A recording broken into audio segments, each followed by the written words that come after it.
16 நாள் துக்க காரியத்தில் இருக்கிறோம். அந்த 16 நாள் துக்கத்தில் இருக்கோம். காரியங்கள் முடியட்டும்னாங்க.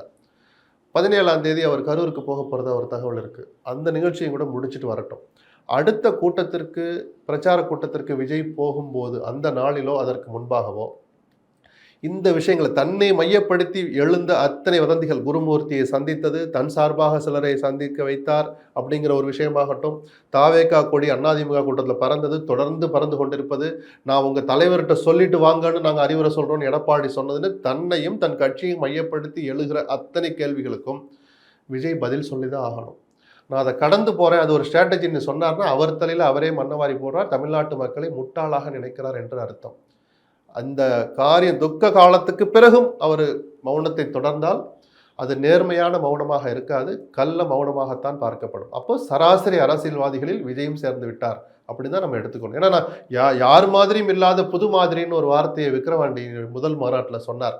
எதற்காக நான் அரசியலுக்கு வந்திருக்கேன், எதற்காக கட்சி தொடங்கியிருக்கேன், எதுக்காக என் கையில் ஆட்சியை கொடுக்கணும்னு ஒரு ஜஸ்டிஃபிகேஷன் சொல்கிற போது அவர் சொன்னார், மற்றவங்க மாதிரி நான் இருக்க மாட்டேன்னு சொன்னார். அதனால ஒரு கூடுதலான நேர்மையை, குறைஞ்சபட்ச வெளிப்படைத்தன்மையை விஜய் கிட்ட நான் எதிர்பார்க்கறதுனால இந்த விமர்சனத்தை முன்வைக்கிறேன். அவர் வாயை திறந்து பேசணும்.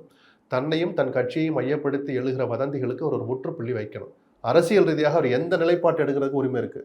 பிஜேபி, அதிமுக அங்கம் வைக்கிற என்டிஏவில் நான் இணைவேன், தாராளமாக முடிவு எடுக்கலாமே, அது அவர் உரிமை சார். அதை மக்கள் எப்படி பார்க்குறாங்கன்னு அப்புறம் பார்த்துக்கலாம்.